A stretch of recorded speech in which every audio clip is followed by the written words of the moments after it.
Bonsoir à tous. Comme chaque soir, je vous rappelle que nous consacrerons bien entendu les 15 dernières minutes de cette émission à toutes vos questions. SMS, Minitel et Internet. À 20 jours du premier tour des élections régionales, une majorité de Français n'aurait pas fait son choix. C'est une des informations du dernier sondage Ipsos pour Le Figaro, paru ce matin. Une enquête qui indique que la droite maintiendrait son avantage sur la gauche. On continue de s'interroger aussi sur l'effet Le Pen dans cette campagne et sur l'intérêt ou non des Français pour cette double échéance électorale, puisque nous voterons aussi, je vous le rappelle, pour les départements. Dans 20 jours, on vote, c'est le titre de cette émission. Voici les invités qui ont accepté d'y participer. Christophe Barbier est directeur adjoint de la rédaction et chef du service politique de l'Express. Votre dernier numéro qui paraît aujourd'hui consacre 2 articles aux élections PACA, ce que change l'élimination de Le Pen et régionale 2004, un scrutin révolutionnaire. Nous y reviendrons avec vous. Nona Mayer est directrice de recherche au Centre d'études de la vie politique française. Vous êtes une spécialiste de l'extrême droite et de l'électorat du Front National. On peut citer votre livre « Ces Français qui votent Le Pen » aux éditions Flammarion. Pierre Giacometti est directeur général d'Ipsos, un institut spécialisé dans les sondages d'opinion et les études marketing. Votre dernière enquête réalisée pour Le Figaro place la droite en tête des intentions de vote. Vous indiquez aussi qu'un électeur sur 2 n'a pas fait son choix. Enfin, Nicolas Tenzer est politologue, président du Centre d'études et de réflexion pour l'action politique. Vous dirigez la revue Le Banquet. Parmi vos ouvrages de réflexion politique, citons le dernier, Les valeurs des modernes, réflexion sur l'écroulement politique du nouveau siècle chez Flammarion. Dites-moi, Christophe Barbier, tout le monde s'en fout vraiment de cette campagne? Malheureusement, oui. Malheureusement, on a l'impression qu'elle n'a pas commencé. Et pourtant, les gens ne se foutent pas du tout des enjeux. C'est-à-dire quand on leur explique ce que vont décider les futurs conseillers régionaux, les impôts qu'ils vont toucher, les domaines sur lesquels ils vont œuvrer, là, ça devient quotidien, là, ça devient important. Donc il y a quelque chose de cassé entre l'enjeu qui est réel et puis l'élection qui semble tellement loin pour les gens, tellement incompréhensible, tellement pas dans l'humeur du temps. Et là, il y a une responsabilité qui est la responsabilité du politique. Il n'a pas su, par la campagne et par le nouveau mode de scrutin, accrocher les gens. Est-ce qu'il n'y a pas un tempo toujours difficile à évaluer? C'est de se dire que, par exemple, et notamment la télévision ou la presse nationale ont plus de difficultés à rendre compte d'une multitude de scrutins qui restent aussi des scrutins locaux? Non, moi je ne crois pas à cette excuse-là. Je pense que la presse, les médias font le travail du mieux qu'ils le peuvent. Simplement, ce n'est pas 22 ou 26 scrutins régionaux, c'est un rendez-vous électoral national majeur, parce qu'il n'y a pas d'élection entre la présidentielle et les prochaines échéances nationales de 2007. C'est le rendez-vous majeur du quinquennat Chirac, ce printemps 2004. Donc non, là n'est pas le problème. Le problème est d'avoir envoyé la moitié du gouvernement sur le terrain et de ne pas réussir à passionner les gens. Le problème, c'est d'avoir une gauche entièrement reconstruire et de ne pas arriver à passionner les gens. Là, il y a un problème de discours politique, pas d'articulation médiatique. Alors, quand même une explication sur l'un des termes employés dans les 2 articles de l'Express parus aujourd'hui.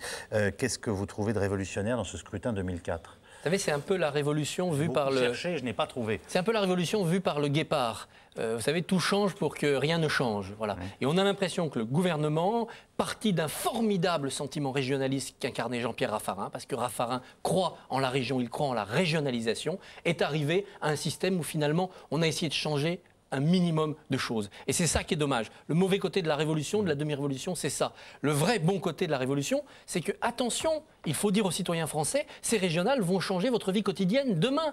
Pendant qu'on fait cette campagne électorale à l'Assemblée nationale, on a commencé à faire les lois qui, demain, donneront de nouvelles attributions aux départements et aux régions. On a donné la prime au social pour le département, c'est confirmé. Sur la circulation routière, il y a eu des allers et retours, c'est le cas de le dire, des choses qu'on va donner, des choses qu'on ne va pas donner. Donc, ces élections vont changer la vie quotidienne des gens demain. Donc il faut faire attention à qui l'on envoie au Conseil régional le 21 et le 28 mars. Nicolas Tenzer, comment fait-on pour intéresser les Français à cette échéance électorale, d'après vous? Je crois que pour l'instant, on n'intéresse pas les Français à cette échéance, mais pour plusieurs raisons. Il y a quand même une raison de fond, où je suis peut-être en tout léger désaccord avec ce que vient d'énoncer Christophe Barbier. C'est qu'aujourd'hui, quand même, les régions ne pèsent pas d'un poids extrêmement lourd. Aujourd'hui, mais même demain. Mais aujourd'hui, prenons la situation, encore une petite photographie aujourd'hui. Hein. Le budget de l'État, c'est environ 360 milliards d'euros. Le budget des collectivités locales, c'est environ 125, 130 milliards. Le budget des régions, c'est 15 milliards d'euros.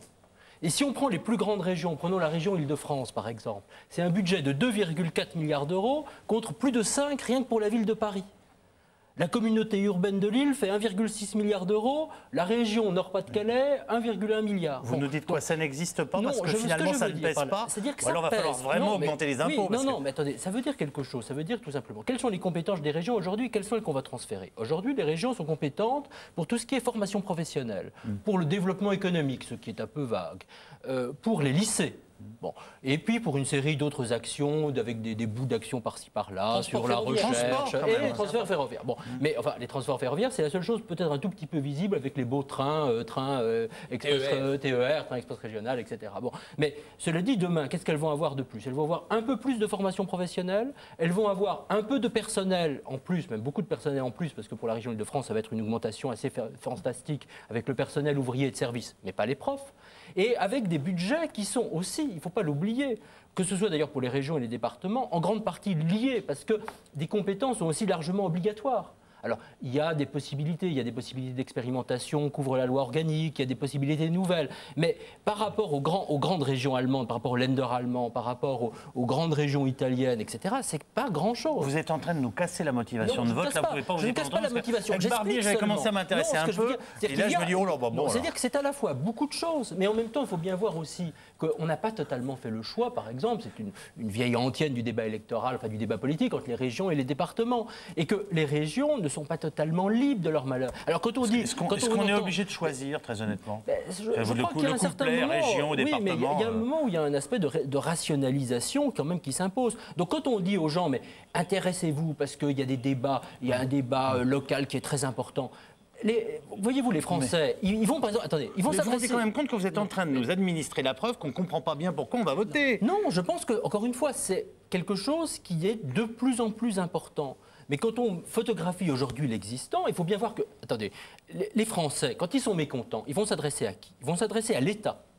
Ils vont s'adresser par exemple à l'État, d'ailleurs aux représentants régionaux ou locaux de l'État, au préfet, à l'inspecteur d'académie, au recteur s'il y a un problème scolaire, ou ils vont s'adresser au maire. Oui. Voilà.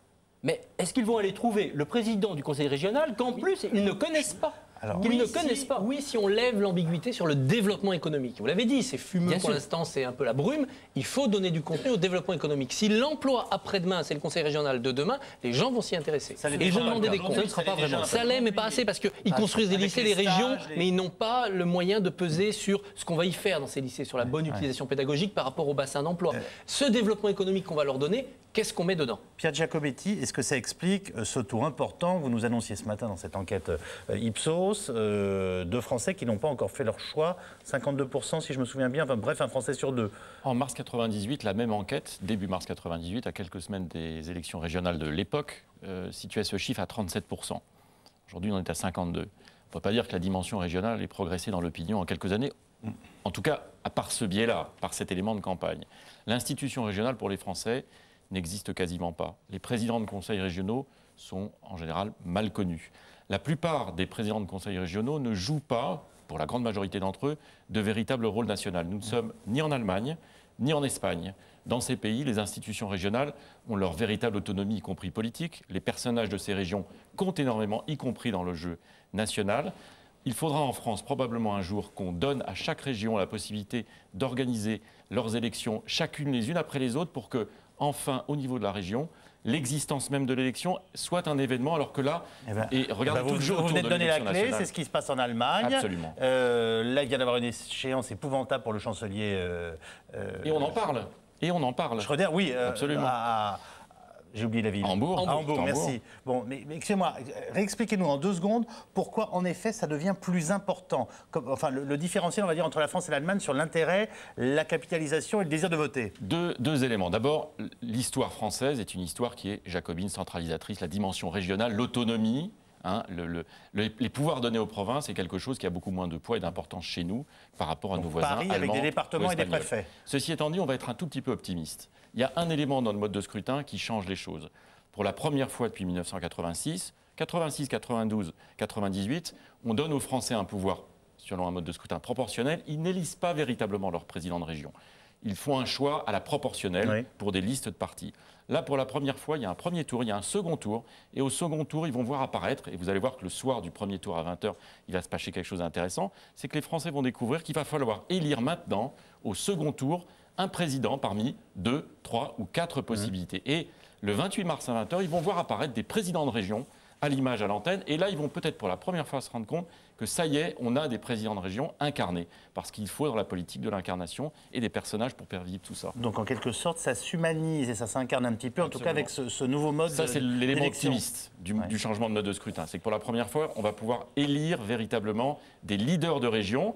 Et vous allez voir qu'il y a des présidents de région sortants qui vont voir leur notoriété progresser subitement le soir à 20h au premier ou au second tour parce que gagnant ou perdant de l'élection. Nana Mayer, ils sont quand même en train de nous dire gentiment, ça va être encore un coup pour rien avant peut-être dans 5 ans où ça sera un peu plus captivant, non? J'irai un petit peu dans ce sens parce qu'en plus, pour voter, au niveau de la région, il faut avoir le sentiment d'appartenir à la région, il faut avoir une identité régionale, le sentiment d'appartenir à une communauté locale. Alors on peut se sentir breton, corse, alsacien, mais se sentir solidaire de la région centre. Ça ne veut pas dire grand-chose. Donc il y a déjà un problème d'identification. On en parlera un peu plus loin. Il y a une réflexion à faire sur le découpage régional. Bon, et puis, en plus, que ce soit des régionales, des européennes, des cantonales, on a vu depuis le 21 avril 2002 une désaffection à l'égard de la classe politique. Et donc, elle est toujours là, qu'il s'agisse ou non des régionales. Je veux dire, on a quand même 4 Français sur 5 qui ont le sentiment que les hommes politiques ne se préoccupent pas de ce que pensent les gens comme nous. On a un taux de défiance à l'égard des grandes institutions du pays qui a considérablement augmenté et qui nourrit le vote pour les deux extrêmes. Donc, dans ces conditions, c'est un bon... certains, ceux qui vont aller voter, parce que quand même, on est passé de 22% aux premières élections régionales à 42% d'abstention aux dernières régionales, ça va probablement dépasser ce record. Mais en tout cas, ceux qui vont voter risquent fort d'avoir envie, et les sondages le montrent, d'utiliser ce scrutin pour exprimer leur mécontentement, sanctionner le gouvernement, etc., quand ils iront voter. Et du coup, on se demande évidemment ce que sera le score du Front National. Nous allons y revenir dans quelques instants, puisque le premier reportage de cette émission est consacré à Jean-Marie Le Pen, que nous retrouvons cette fois-ci sur ses terres, on a envie de dire les vrais, entre Saint-Cloud et Rueil-Malmaison, dans les Hauts-de-Seine, et retour aussi sur ce qui reste l'événement médiatique, en tout cas, de cette première partie de campagne. Fabrice Hauss avec Joël Lefebvre et Pierre Griot.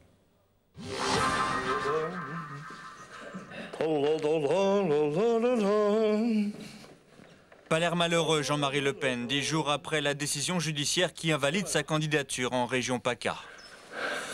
Le chef du FN sur ses terres, les vrais, sa maison à Saint-Cloud où il travaille. Son domicile personnel, c'est à Rueil avec sa femme, toujours en région parisienne. Aux médias qui souhaitent le rencontrer, il martèle le même discours. Lui, l'éternelle victime de l'establishment. J'en veux au gouvernement qui a donné les ordres. L'administration fiscale a obéi, le préfet a obéi, et puis voilà, c'est tout.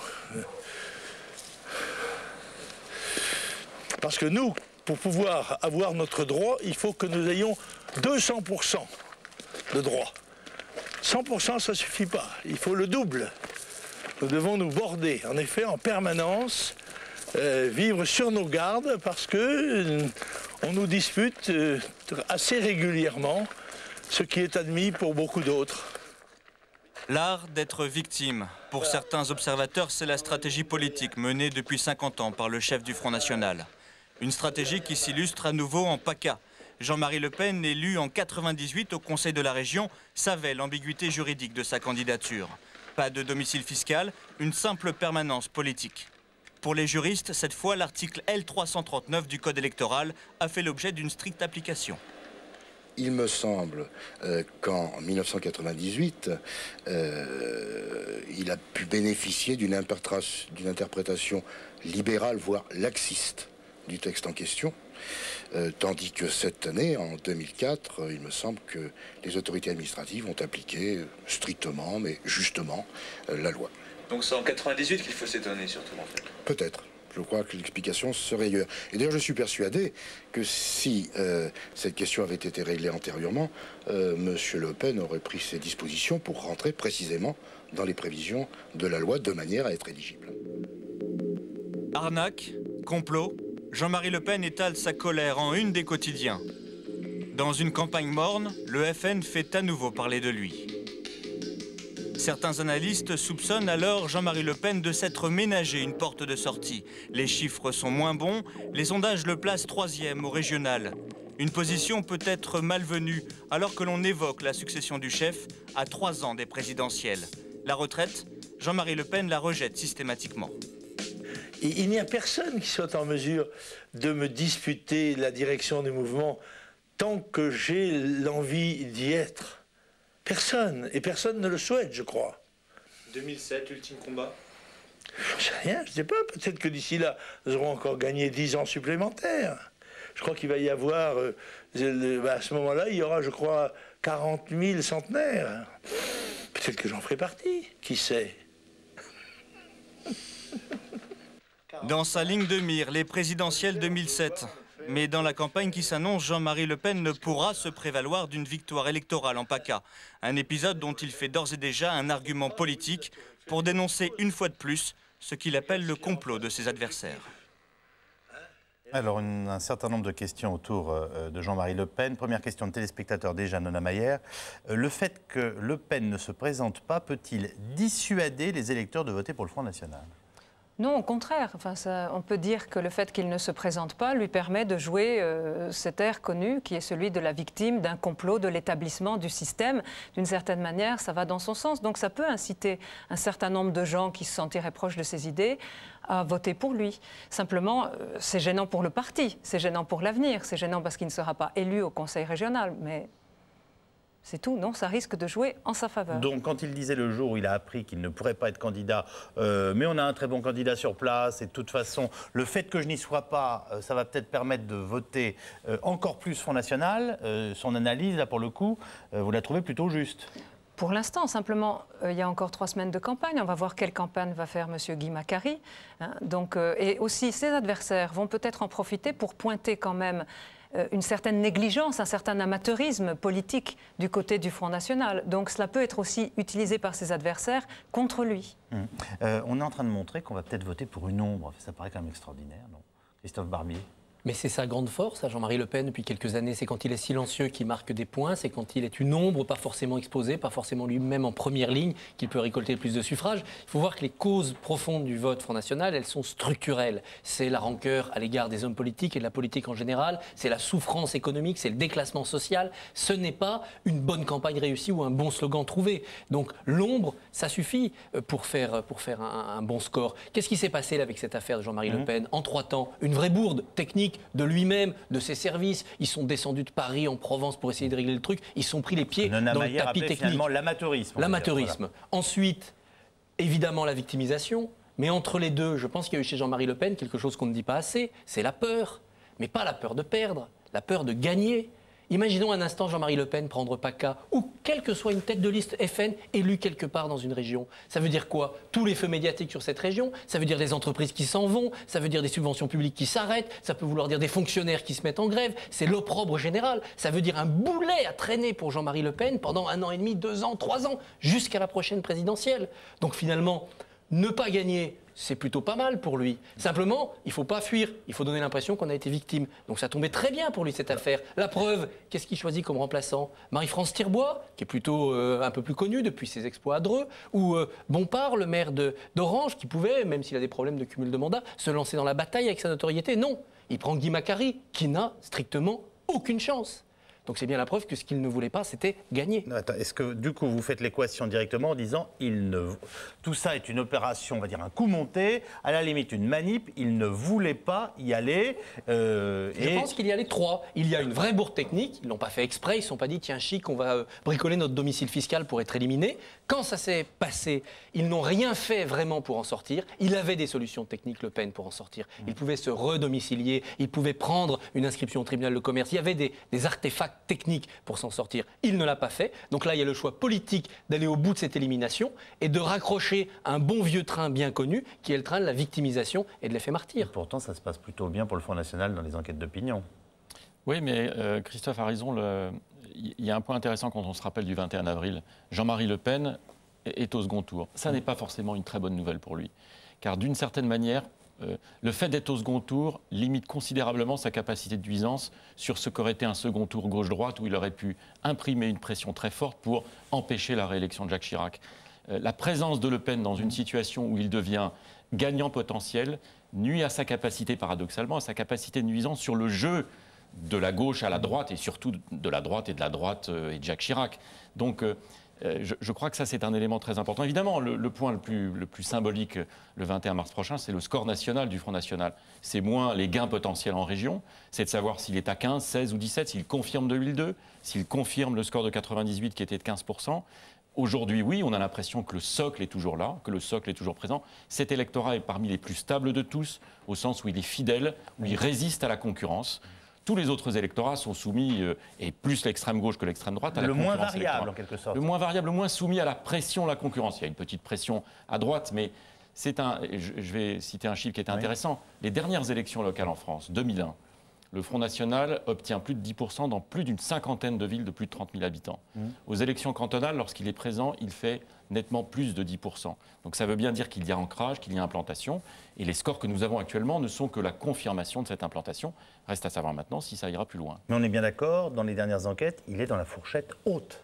Il est dans le niveau de 98. Et en 98, quand on reprend les scores de 98, présence du Front National au second tour, si nous avions voté avec le même mode de scrutin, 16 régions sur 22. Nicolas Tenzer. Oui, moi je crois qu'il y a aussi un autre facteur qu'il faut regarder, et qui est là une inconnue majeure, c'est quels vont être les résultats du nouveau mode de scrutin sur le caractère perturbateur ou non des élus du Front National dans les régions où il fera un bon score. Parce que le mode de scrutin a été conçu de telle manière, avec, il faut le rappeler très sommairement, sans entrer dans les détails, avec une prime majoritaire pour la liste qui arrive en tête au premier tour. Oui. Bon. Et ça a été fait avec une idée, et en plus le seuil de 10% des suffrages exprimés, puisque finalement les inscrits ont été censurés par le Conseil constitutionnel pour se maintenir pour le deuxième tour. En gros, on veut dégager des majorités régionales. Ouais. Théoriquement, c'est ça. Est-ce que ça va effectivement fonctionner ou non ? Il faut savoir quand même qu'on a dans beaucoup de régions des listes assez nombreuses. On a la liste UMP, qui est comme rarement une liste d'union, la liste UDF, la ligne PS, la ligne parfois... Bon.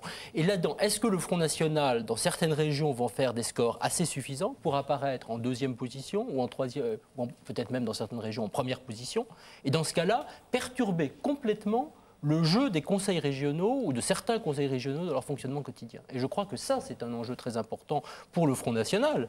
C'est cette capacité de nuisance et donc cette capacité de présence. Ils sont en situation de le faire ou pas? Juste une phrase là-dessus, d'après vous. Je pense que dans certaines régions, ils sont sans doute en capacité de le faire. Mais ça, c'est une inconnue, je dirais, aujourd'hui. On pourrait dire Jean-Marie Le Pen s'en fout, lui, il comptera ses voix sur le plan national, non, Nona Mayer? Il comptera ses voix sur le plan national et c'est vrai que le contexte dans lequel on est aujourd'hui est extraordinairement porteur pour le Front National parce qu'on a l'insécurité économique, c'est pas un hasard si leur thème de campagne, c'est l'insécurité économique et sociale avec les licenciements. Il y a la peur de l'élargissement de l'Union européenne. Il y a un contexte international qui fait peur avec les attentats suicides, le terrorisme, et il y a une désaffection à l'égard de la classe politique, et puis des mécontentements sectoriels à l'égard d'un certain nombre de mesures prises par le gouvernement Raffarin. À chaque fois, le Front National, il a des fidèles, mais il s'élargit avec les déçus du socialisme, les déçus du chiracisme. Demain, ça sera les déçus du raffarinisme. Mais je voudrais quand même poser une question aux sondeurs, parce que, au fond, comment est-ce qu'on fait pour redresser les intentions de vote pour Jean-Marie Le Pen? Moi, ce qui me frappe, c'est qu'au moment du 21 avril, on avait un sondage en 3 vagues, donc des gros effectifs. Et on avait donc une première vague avant le premier tour présidentiel, après le second tour et après les législatives.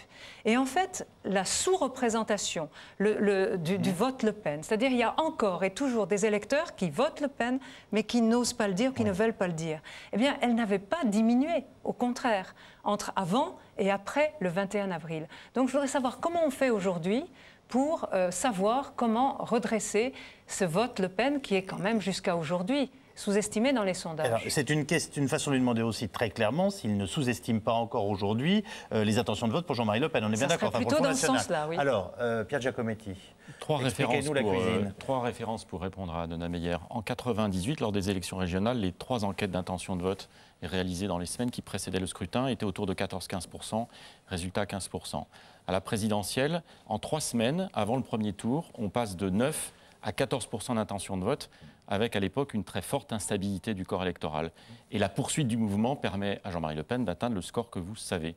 Aux élections législatives, il y a eu une inquiétude. Est-ce qu'il ne va pas y avoir une spirale du silence construite à partir de ce qui s'était passé lors du premier tour de la présidentielle? 12-11, 12-11 pendant 3-4 semaines, résultat 11%. Que fait-on? Et à chaque élection, on fait exactement de la même façon, en réalité. La difficulté vient du fait qu'il y a une plus grande pression ce que j'appelle la spirale du silence dans l'électorat du Front National, qui fait que nous avons effectivement une sous-estimation chronique en brut d'intention de vote, ce qu'on appelle, c'est-à-dire ce qui véritablement apparaît dans nos enquêtes.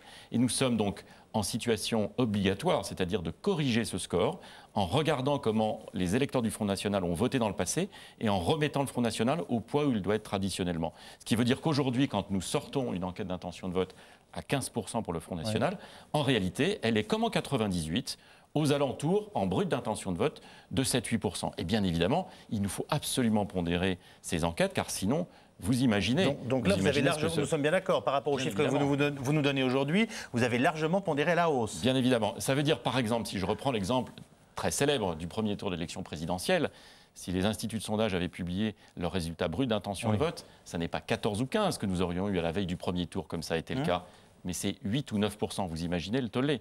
Donc la pondération est quelque chose de totalement indispensable pour permettre de bien véritablement... Il fait combien la présidentielle? 21? Il fait 17. 17, pardon, j'étais perturbé. Il fait 17. Attendez, attendez une seconde. Le total de l'extrême droite à 19. Il fait 17, mais dans les dernières enquêtes, vous l'aviez, redites-nous le chiffre? 14%, enquête réalisée le mercredi à 72 heures du premier tour. Et en brut. En brut, à 8, bien évidemment. D'où la marge d'incertitude, parce que si tout d'un coup ils se mettaient à déclarer plus leur vote. Mais paradoxalement, l'incertitude... Attendez, mettons-nous d'accord avec vos arrière-pensées. Vous avez bien quelque chose en tête pour le Non, simplement, je dis qu'il faut... C'est très utile, les sondages. Toutes nos enquêtes s'appuient sur des sondages. Mais il y a une inquiétude croissante sur la représentativité des échantillons de sondages. Donc c'est la question que je pose à propos de... C'est pas le problème. En fait, c'est pas propre au Front National. La représentativité des enquêtes n'est pas propre au Front National. En plus, le Front National, on déclare moins volontiers. Il continue à y avoir une forme de crainte à exprimer. Sur ce point, quand il y a eu cette grande inquiétude au lendemain de l'élection présidentielle, un certain nombre d'instituts ont considéré qu'on ne pouvait plus travailler. Nous avons continué à travailler, à Ipsos d'ailleurs, avec un certain nombre de partenaires ici présents. Et les enquêtes d'intention de vote législative ont situé le Front National à 11-12% et ça a été le score à l'arrivée. Donc il y a eu moins d'instabilité sur les élections législatives qu'il n'y en avait à l'élection présidentielle. Ceci étant dit, c'est vrai, il y a eu une inconnue majeure, c'est la déclaration d'intention de vote qui rend l'exercice plus délicat, tout à fait. Clairement, ces élections sont en tout cas un très bon moyen de se faire entendre pour de nombreux lobbies d'influence, des viticulteurs au bureau de tabac. Voici la politique du comptoir en région Aquitaine. Reportage de Laurent Guimier et Pierre Griot sur un récit de Frédéric Martin. C'est normal, hein. Tu vois, Darcos et Gratignes-Bayeron. Oui. Voilà, à 15h, précisément. Hein. La place est déjà noire de monde, je vois, en attendant les beugras. Le public croit les grosses berlines officielles arrivées. Ouais. Ça, c'est vrai qu'il y avait des belles berlines. Hein. C'était la semaine dernière. Pour la traditionnelle fête du bœuf de Bazas, les animaux sont presque passés inaperçus. L'événement a attiré plusieurs milliers de personnes de la région. Alors, tous les ténors politiques en course pour les régionales avaient fait le déplacement. La pêche aux électeurs est ouverte. Le poissonnier, il vient pas aujourd'hui? Mais sinon, je ne me serais pas mis là. Il n'est pas là? Non, très bien. Il y avait plus de politiques que de bœufs. Bon, ça, c'était voulu. Les bœufs, il y en avait 14, mais les politiques, on avait tous les, comme on dit dans les journaux, il y avait tous les mastodontes de la politique. C'était assez marrant à voir parce que c'était la guerre de l'emplacement et la guerre de l'image. Donc tout le monde essayait d'être vu, tout le monde essayait de serrer un maximum de mains. Alors bon, évidemment, avec les milliers de personnes qu'il y avait, pour eux, c'était cadeau, quoi. Mais les politiques se montrent plus discrets lorsqu'ils s'aventurent en terrain délicat. Ici, un rassemblement de plusieurs confréries vinicoles. Les viticulteurs vont mal en ce moment. Ils manifestaient encore il y a quelques jours.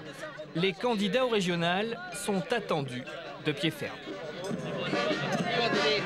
On subit actuellement une crise qui est réelle. Je pense qu'il faut prendre conscience de cette crise. La colère, je ne sais pas si c'est véritablement le terme approprié. C'est vrai qu'aujourd'hui... il y a une prise de conscience à avoir. Il faudrait que les politiques, je pense, fassent quelque chose pour le monde de la viticulture en général. Si on ne veut pas voir disparaître toutes les petites propriétés au profit peut-être de gros groupes financiers. Ces confréries ont pour coutume d'introniser des célébrités. Les hommes politiques sont évidemment conviés. En période électorale, cela devient un sympathique moyen de pression. Vous essayez de les influencer un peu, là, vous allez leur dire... Ah oui, je compte y avoir quelques discours dans ce sens, oui. Et j'ai même ce soir notre maire de Saint-Romain qui a préparé un petit discours, je pense qu'il est un peu musclé, oui. Il y a des lieux, enfin, que les politiques n'osent plus trop fréquenter. Ce sont les bureaux de tabac. En Aquitaine, les buralistes en colère ont voulu monter leur propre liste au régional. Et là, tu rajoutes en Aquitaine et tu as une affiche qui tient la route.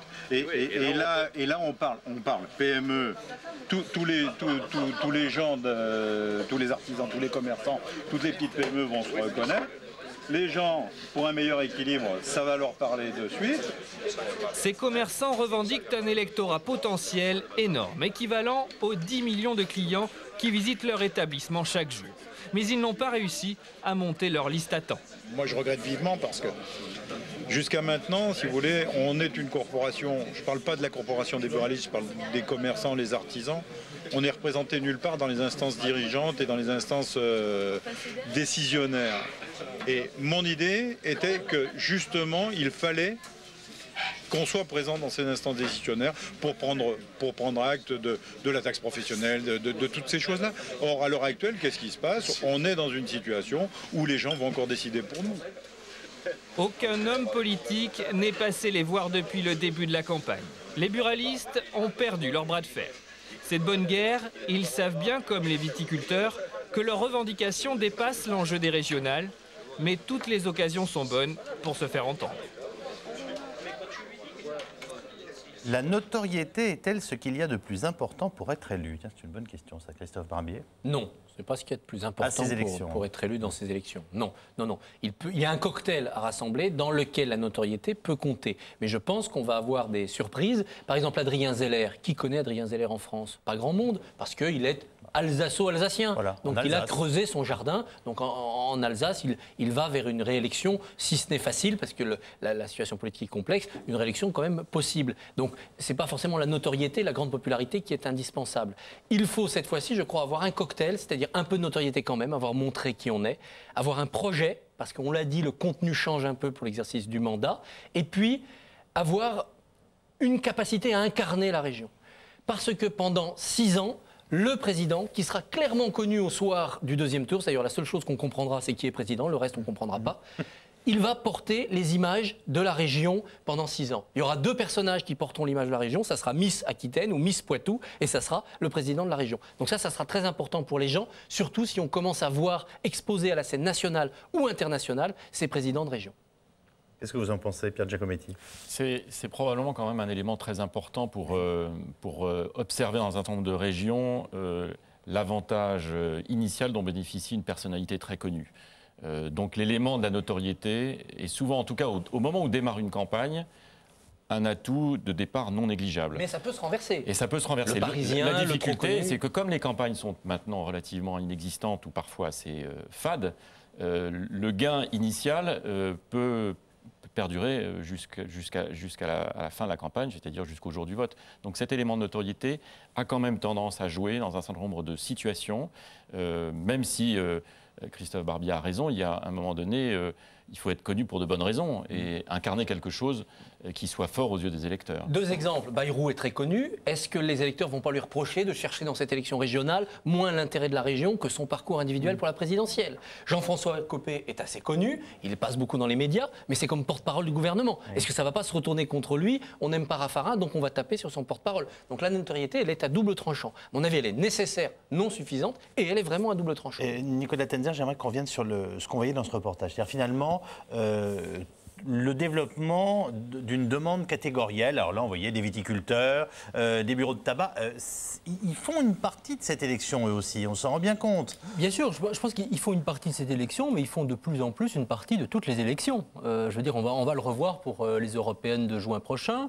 On l'a vu pour les législatives. Enfin, je veux dire, on avait au présidentiel et ailleurs une liste sur les chasseurs, qui étaient aussi des représentants d'un intérêt catégoriel.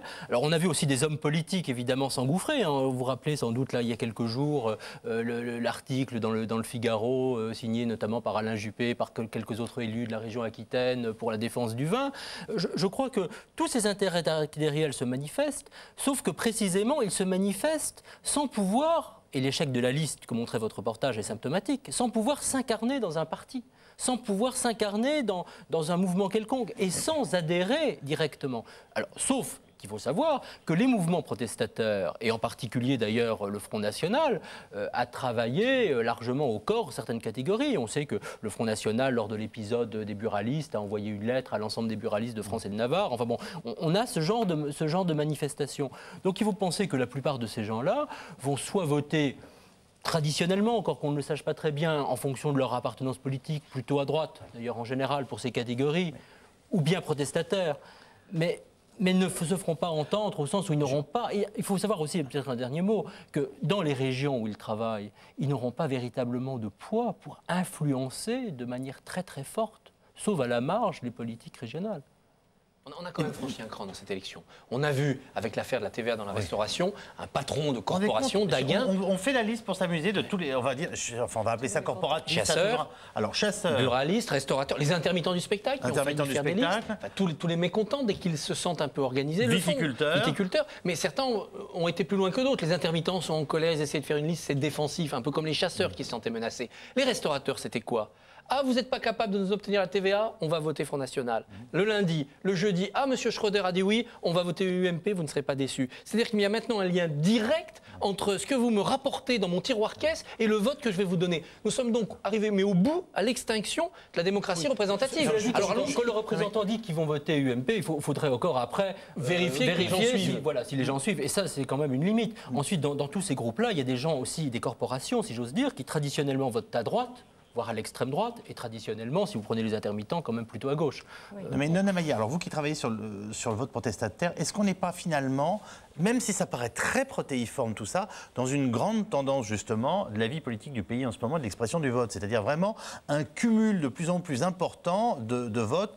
J'aimerais bien trouver un autre terme que corporatiste, il ne me vient pas, mais voilà. Vous avez entendu ce que dit le président des buralistes de Gironde, il dit finalement on n'est pas représenté. Il dit la vérité quand il se dit non représenté. Le problème, ce n'est pas s'il dit ou non la vérité, c'est que le sentiment est là, croissant et majoritaire dans l'ensemble de l'électorat. Donc il y a une crise, entre guillemets, de la démocratie représentative. Ça ne veut pas dire que les gens ne s'intéressent pas à la politique, pas du tout. Non. Ça ne veut pas dire qu'ils ne participent pas à la politique, ils participent autrement. Alors, il y a deux carences. Il y a le fait que les politiques professionnels ne vont pas assez vers ces métiers pour leur demander quels sont leurs problèmes. Il y a un autre phénomène, c'est qu'il y a trop de fonctionnaires maintenant dans la politique. Parce que pour faire de la politique, prendre le risque d'être battu et retourner à son cabinet médical ou à son garage mécanique ou à son entreprise d'électricité, c'est très très difficile. Donc on a maintenant une politique, une classe politique qui n'est plus le reflet des CSP de toutes les catégories socio-professionnelles. Alors il ne s'agit pas de faire un miroir à l'Assemblée nationale de ce qu'est la France des métiers, mais ces gens-là aimeraient de temps en temps voir rentrer un plombier, un dentiste ou d'autres professions à l'Assemblée nationale. Il y a un propos qui est terrible, enfin terrible, intéressant, quand il dit on en a assez, qu'on décide pour nous. C'est le principe même de la démocratie représentative. Donc ce choc-là, cette incompréhension fabrique bien évidemment l'expression de la protestation en politique à travers le vote à des élections comme les élections régionales. Un petit point quand même, il ne faut pas oublier aussi que dans les régions, vous avez en principe les conseils économiques et sociaux régionaux, qui sont des institutions non élues, sans doute pas très représentatives, mais qui sont censées, qui existent dans les régions, mais qui sont censées quand même représenter, de même que théoriquement, je dis bien théoriquement, le conseil économique et social au niveau national, l'ensemble de ces groupes. Or précisément, ces institutions sont en décalage parce qu'elles ne représentent rien. Et c'est ça aussi un des grands problèmes. Annoncé en début d'émission par Nona Maillard, nous partons maintenant au conseil régional de la région Centre, à Orléans. Comment fonctionne-t-il et finalement à quoi sert-il? Toutes les questions que nous nous posons. Reportage Agathe Lanté et Yvan Vastio. Je crois que le plus simple maintenant, c'est que les présidents des clubs concernés prennent place à la table et que nous puissions procéder à la signature. Le président du conseil régional signe aujourd'hui un partenariat avec 2 clubs sportifs de la région. En clair, une subvention. En échange, les clubs s'engagent à promouvoir l'image de la région. François. Vous venez de signer pour combien là? Pardon? Vous venez de signer pour combien? Pour quel montant? Faut-il vous le dire? Non, des montants très modestes.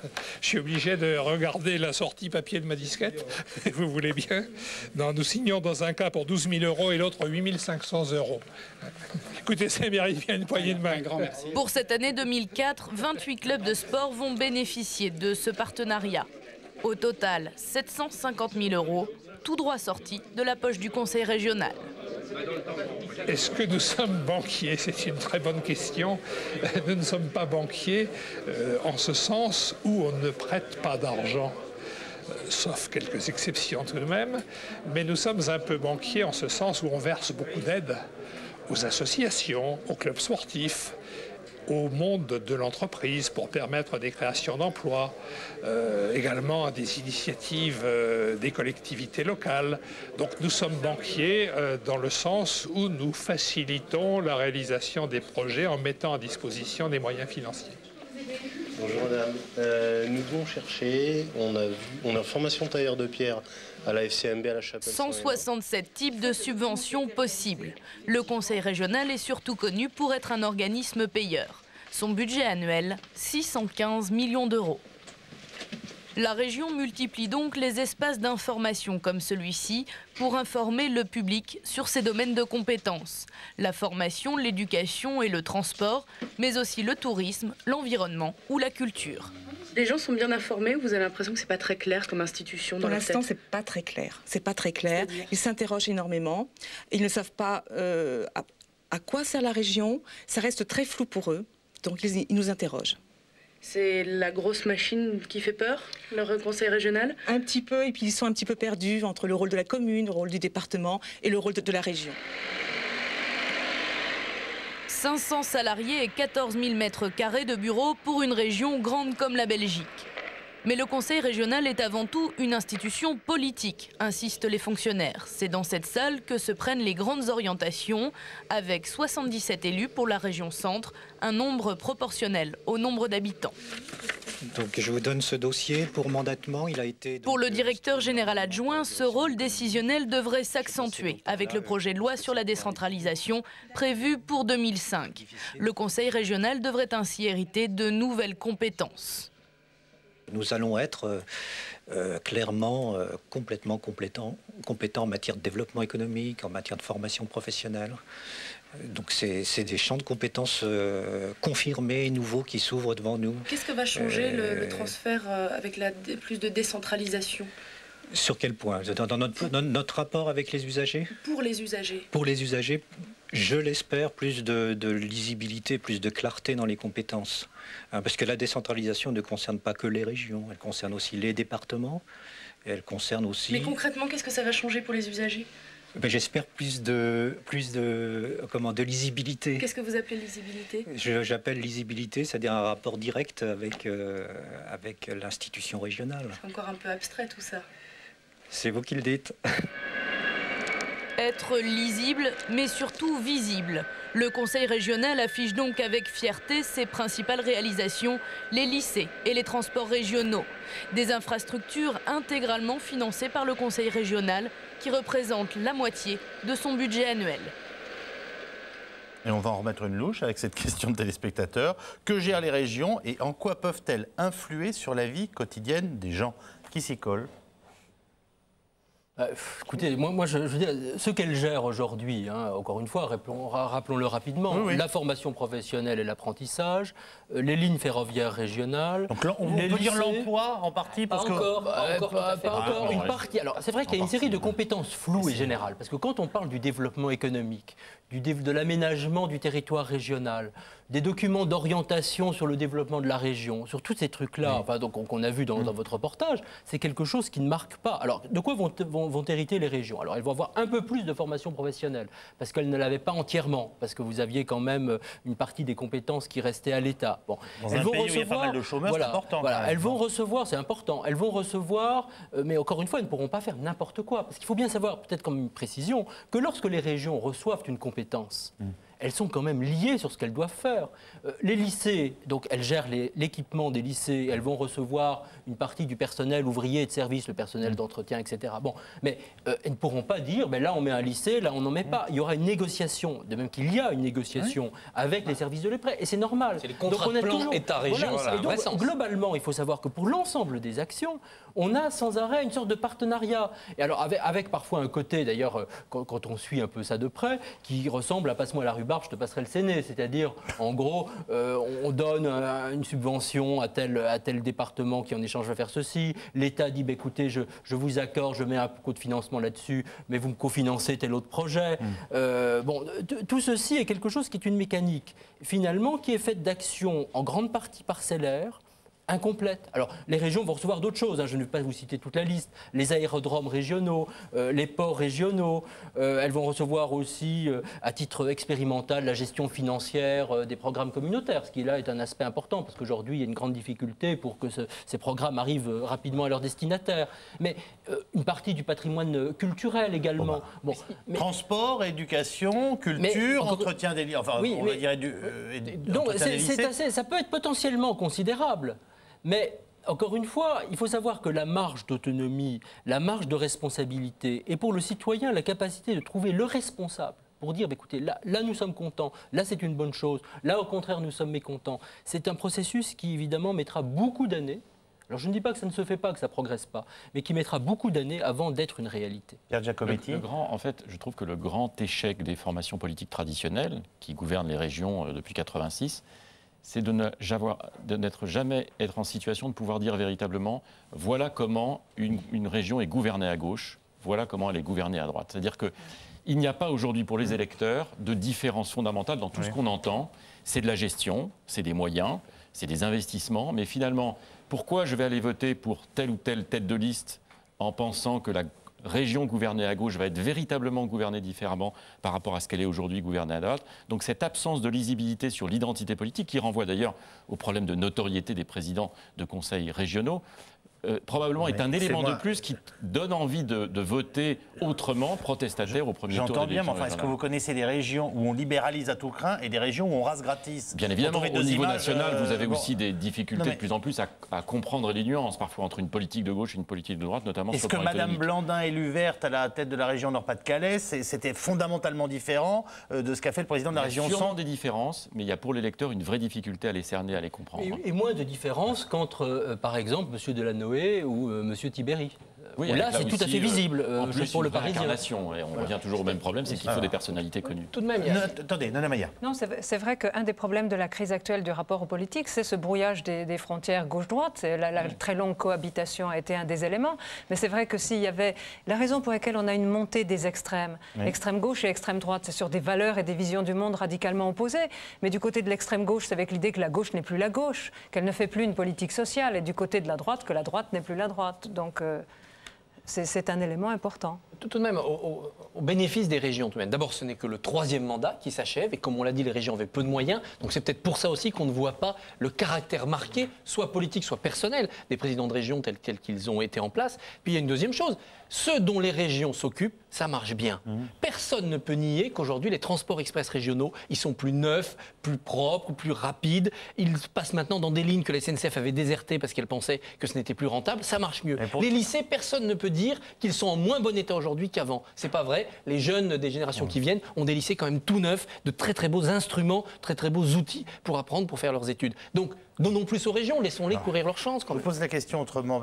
J'ai essayé de vous la poser tout à l'heure, mais apparemment ça n'a pas pris. Est-ce que, à l'échelle des régions, on est au courant de l'activité, de cette image qu'on voyait tout à l'heure, c'est-à-dire l'activité dans l'hémicycle, des décisions qui se prennent? Est-ce que la presse quotidienne régionale, les télévisions décentralisées, elles servent à quelque chose? Mais même sans ces outils-là, est-ce qu'on sait ce qui se passe? La question, c'est pas les médias, c'est est-ce que vous pensez que quelqu'un qui vit aujourd'hui dans le Loiret, elle sait bien ce qu'a fait son président qui nous disait distribuer 167 subventions. Quand une ligne ferroviaire ouvre ou ferme, quand il s'agit d'implanter un lycée, qu'on se bat sur le site, oui, les gens savent très bien à ce moment-là ce que fait la région et à qui s'adresser. Ça, je suis persuadé que pour le citoyen usager, c'est perçu. C'est moins important que le département parce qu'il y a moins d'argent, il n'y a pas toute l'action sociale, il n'y a pas cette vie quotidienne que représentent les routes et il n'y a pas encore ce relais qui est le conseiller général, l'homme du canton, l'homme ou la femme du canton, mais ça vient quand même tout doucement.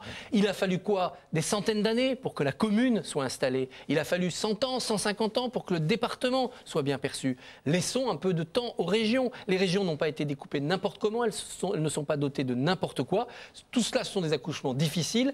Une grande occasion est en train de se manquer à moitié par ce mode de scrutin stupide et ces transferts de compétences à moitié réalisés, mais c'est le verre à moitié plein et à moitié vide. Voyons le verre à moitié plein. C'est pas stupide, le mode de scrutin, c'est les élections municipales. C'est le même. Non, c'est pas le même. Il y a des sous-listes départementales, non. Il y a des sous-listes départementales, il n'y a pas de sous-liste par arrondissement ou par quartier dans les municipales. Grosso modo, le mode de scrutin, il permet quand même à l'électeur, contrairement à ce qui se passe jusqu'à maintenant, pour qui vote, et c'est lui qui va élire le président. Donc ça n'est pas complètement stupide comme mode de scrutin. C'est le verre à moitié vide. Un mode de scrutin n'est jamais parfait. Mais ça permet quand même à l'électeur de se dire que finalement, c'est lui qui a le choix au moment de décider pour qui il va voter au second tour pour un président de région. Si je résume ce que vous nous dites depuis le début de cette émission, ça concerne les gens concernés et on y verra plus clair dans 5 ans quand même, s'il faut trouver deux notions un petit peu... Ah oui, à la fin de ce mandat-là, donc 2004 plus 6, 2010, on aura de vrais bilans avec de vrais présidents sortants, ça sera plus clair. On n'ira jamais vers le fédéralisme, Pierre Giacometti l'a dit, c'est pas de notre culture, mais on va aller vers des régions qui existent, des présidents qui existent. Et entre parenthèses, juste une chose, mais ça reste une élection locale ou c'est une élection nationale? Je sais que c'est un classique de le demander, mais enfin quand même, on doit se poser des questions parce que on peut ne pas vibrer énormément pour le cœur de sa région et de se dire tiens, je vais coller une baffe à Raffarin ou tiens, j'ai surtout pas envie que la gauche revienne. Enfin voilà, on peut réagir aussi comme ça. Alors, pour les observateurs et les commentateurs, une élection est toujours un tout petit peu plus nationale que locale. Mais pour les électeurs, d'abord, il n'y a pas de contradiction. On peut tout à fait penser au climat général de l'action d'un gouvernement, qu'on soit favorable ou défavorable, et se dire que c'est finalement assez compatible avec le choix que je vais exercer au niveau local. J'ai quand même le sentiment que sur cette élection, quand on se promène dans les régions en campagne, les gens ont plutôt envie d'entendre parler des problèmes de leur région. On l'a vu lors de 2 dernières éditions des élections municipales en 1995 et en 2001, souvent des résultats d'ailleurs assez contradictoires avec le climat général ambiant. Le vote reste de plus en plus en France quand même concentré sur des problèmes concrets, même si bien évidemment pour un certain nombre d'électorats, il y a des votes identitaires plus forts. Il est clair que pour un électeur de sensibilité ou attiré par l'extrême gauche ou l'extrême droite, la connotation politique sera probablement beaucoup plus forte que pour des électeurs qui ont plutôt tendance à vouloir soutenir un président sortant ou au contraire essayer de vouloir changer la couleur politique de la région. Mais il y a une réelle influence des votes extrêmes dans les conseils régionaux? Je veux dire, par exemple, les fameux... Ça a pu. Il se trouve qu'aux élections précédentes, c'est bien pour ça qu'on a réformé le mode de scrutin, le poids de l'extrême droite a fait l'élection des présidents de région dans 5 régions.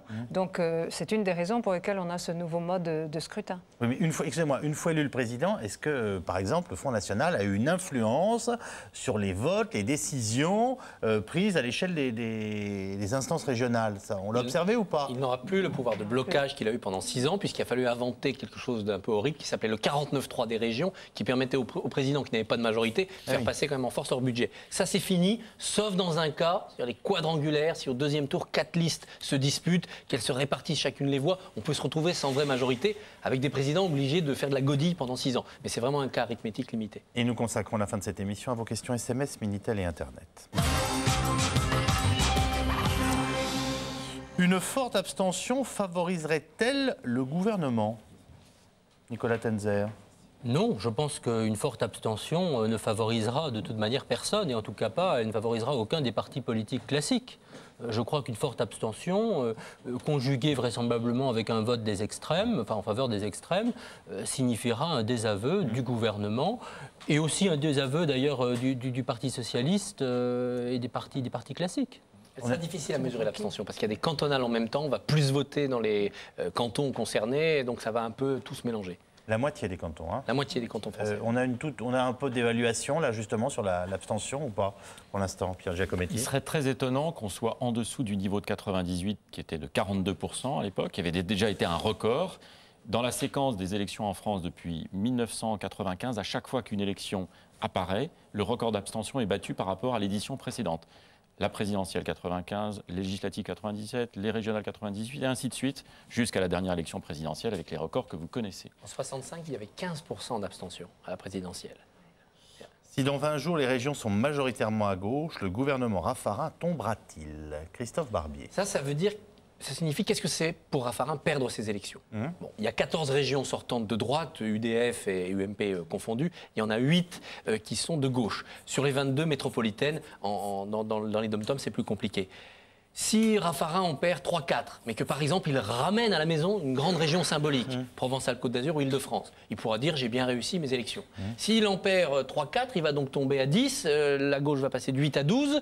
S'il ne ramène pas PACA ou Île-de-France, on va dire bah, c'est vraiment très mauvais, ils ont perdu la majorité des régions. Donc vous voyez, la lecture de la défaite pour Jean-Pierre Raffarin, elle va être très difficile à être très liée au symbole. Il a envoyé la moitié de son gouvernement sur le terrain quand même. Il y a 19 ministres sur 38 qui s'engagent. Il ne peut pas nous dire dire après, et je ne suis pas d'accord avec Pierre, ce sont des élections régionales. Non, quand la moitié d'un gouvernement passe la moitié de sa semaine pendant un mois à faire une campagne régionale, ce ne sont plus des élections régionales, c'est le premier bilan du gouvernement. La défaite ou la victoire, elle sera là aussi, combien de ministres au tapis. Donc votre réponse, c'est oui, il y a un véritable enjeu pour le gouvernement Raffarin, bien sûr. où il ne fallait pas y aller et pas dans une masse. Il y a un vrai enjeu pour le gouvernement Raffarin, parce qu'il n'y a plus d'élections derrière, et c'est la première depuis 2002. Donc les européennes. Mais je parle du printemps 2004. Oui. Ce sont des élections de bilan national. Alors attendez, parce que... C'est un référendum pour ou contre Raffarin. Vous voulez le garder ou le chasser? Ah voilà, alors je reste quand même un tout petit peu avec vous. On annonce de plus en plus qu'il doit y avoir un remaniement. Oui. Mais donc, vous allez, vous, jusqu'à envisager l'hypothèse avec remaniement inclut le Premier ministre. Oui, si vraiment ça c'est très mauvais. Et je pense que c'est vraiment ce que ne souhaite pas du tout Jacques Chirac, parce qu'il veut garder Raffarin le plus longtemps possible, ça peut amener le Premier ministre à quitter son poste. Il faudrait vraiment une catastrophe. Si ça va très très mal, si ce sont des élections vraiment désastreuses, mais quand même pas la catastrophe atomique, c'est-à-dire pas de région qui passe au FN, parce que c'est ça pour Raffarin l'enjeu, c'est de montrer que l'esprit de mai est encore un peu là. Si le FN emporte une région, ça veut dire que la France du 5 mai, incarnée par Jean-Pierre Raffarin, est renvoyée à ses chères études. Donc c'est ça qui est vraiment l'enjeu pour lui. Si ça se passe très mal, il sera congédié à l'été ou à l'automne. Si ça se passe bien, pour lui, il peut prolonger jusqu'à la fin du quinquennat Chirac. En tout cas, c'est ce que Jacques Chirac souhaite. Vous qui connaissez par cœur votre cartographie électorale, bon, je sais que vous n'aimez pas répondre à ce genre de questions, mais... Les pronostics, j'en suis sûr. Non, mais enfin bon, une région qui passe au Front National, c'est concevable aujourd'hui?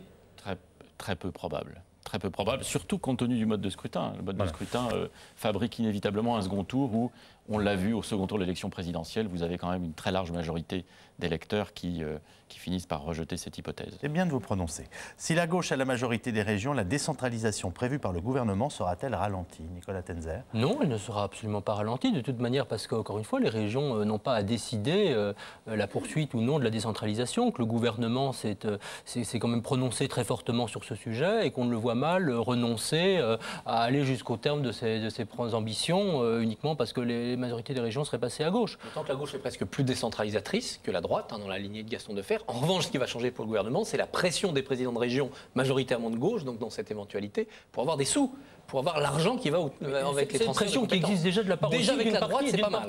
Des présidents de droite et des élus de droite, parce qu'il faut voir que le volet financier de la décentralisation, qui devrait faire l'objet d'autres lois, n'est absolument pas réglé. Et je vous pose la question qui suit, vous allez voir, c'est parallèle. Faut-il aller plus vite dans la décentralisation? Ça, je ne sais pas s'il faut aller plus vite. Je pense qu'il faut peut-être, personnellement, mais ce serait un autre sujet, il aurait peut-être fallu s'y prendre différemment. Je ne crois pas qu'aujourd'hui, un certain nombre de répartitions de compétences soit optimales. Je ne crois pas qu'un certain nombre de règles concernant notamment le contrôle de l'égalité soient suffisamment affirmées et que les services de l'État soient suffisamment en mesure de prendre la mesure de tout cela. Et je crois que sur un certain nombre de projets fiscaux, je pense de fiscalité relatifs notamment aux taxes d'habitation ou projets de régionalisation de la taxe intérieure sur les produits pétroliers. Dans un cas, on ne s'est pas suffisamment prononcé et dans l'autre, on risque de faire quelque chose qui soit à peu près ingérable. Une bonne question de cours pour Nana Mayer. Si Le Pen fait tout pour ne pas prendre le pouvoir, pourquoi donc se bat-il ? Il se bat pour exprimer le mécontentement des classes populaires, des classes de son électorat. Il se bat parce qu'il veut imposer ses idées à la France. Mais simplement, c'est vrai que c'est beaucoup plus facile d'être dans la position du parti hors système, de donner des bons points. Il peut surfer sur cette vague de mécontentement. Et c'est vrai que la faiblesse numéro 1 de ce parti, malgré ses succès répétés, c'est son manque de crédibilité. Ses propres électeurs, quand même, en 2002, il y en a 40% qui veulent qu'il soit vraiment élu président de la République. Une minorité d'entre eux pensent qu'il a l'étoffe d'un président. Donc peut-être que d'une certaine manière, il se dit qu'en restant à l'écart du pouvoir, mais en prenant cette posture hors système. Vous m'avez bien dit critique. Les électeurs, pas les militants. Je parle des propres électeurs. Les militants, ce n'est pas la même chose. Voilà, il ne faut pas confondre les électeurs et les militants. Mais je parle des électeurs. Et il y a l'idée que le Front National n'est pas un parti gestionnaire, que Jean-Marie Le Pen n'a pas l'étoffe d'un président de la République. C'est encore son talon d'Achille, malgré ses succès. Et c'est vrai qu'au fil du temps, il a acquis un peu de crédibilité. Par exemple, en 88, il y en avait 28% de ses propres électeurs qui, au fond de leur cœur, disaient non, je veux qu'il soit élu.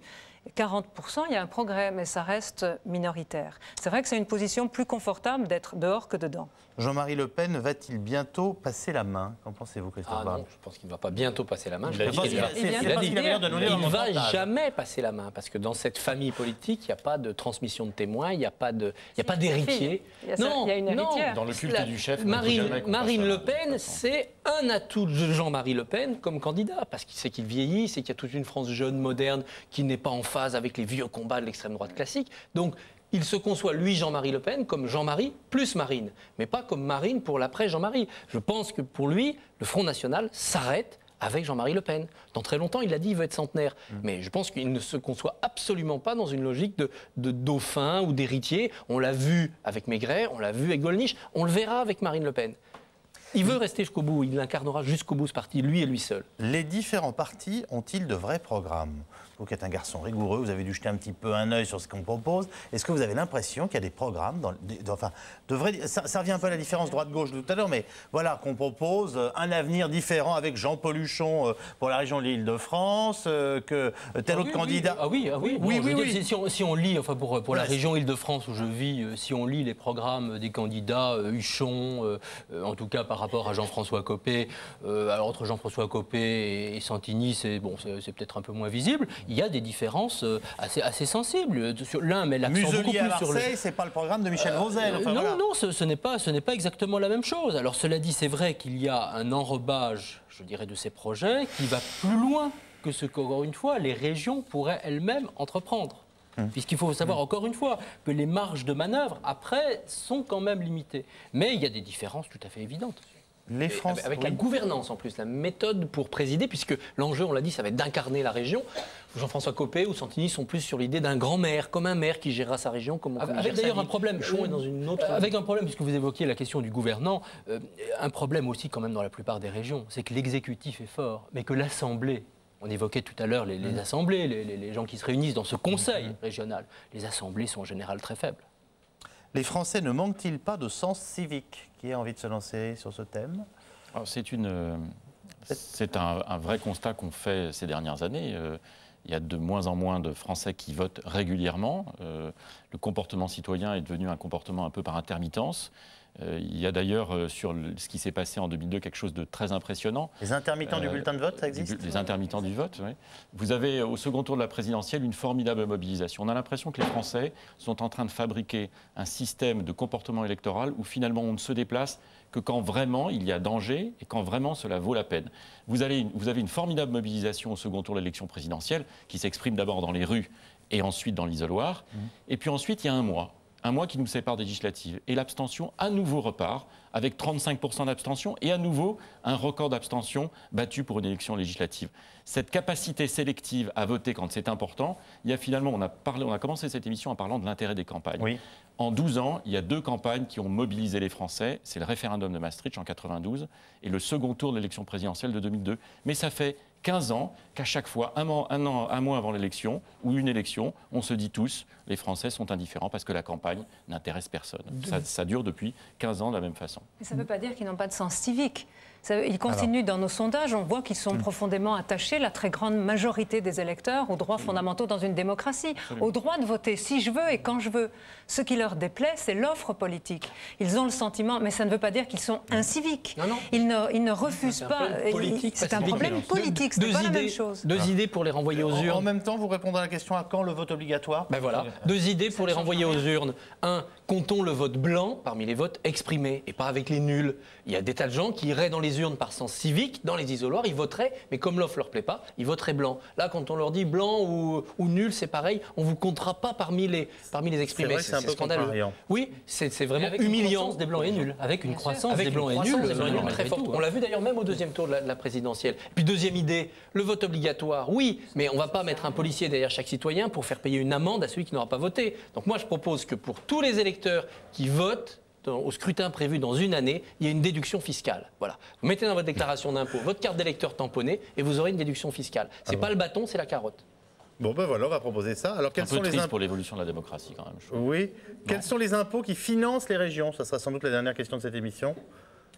Pour l'instant, il n'y a pas d'impôt. C'est l'État qui donne des dotations aux régions en leur disant vous vous occupez de ça et voilà l'argent qui va avec. Puis la part de l'argent diminue, puis les frais d'habitude. Donc le budget de l'État finance les régions par redistribution. Et il y a des parts des impôts locaux. Les impôts locaux sont découpés en tranches, on n'y comprend rien, ce qui va à la commune, au département, à la région. L'idée simple, ça serait de donner un impôt à une collectivité locale. Taxe d'habitation à la commune, taxe professionnelle au département, je dis ça au hasard, et taxe sur les produits pétroliers, pourquoi pas, même si Nicolas ne partage pas cet avis, aux régions. Tous les produits pétroliers qui circulent dans une région, la taxe qui va dessus, ça va dans les poches du conseil régional. Et ben voilà, ça sera la dernière intervention de cette émission. Merci beaucoup les uns les autres d'y avoir participé. Merci à vous de nous avoir suivis. Vous savez que nous nous retrouverons demain soir à 17h50 en public et en direct. Passez une très bonne soirée sur France 5. À demain.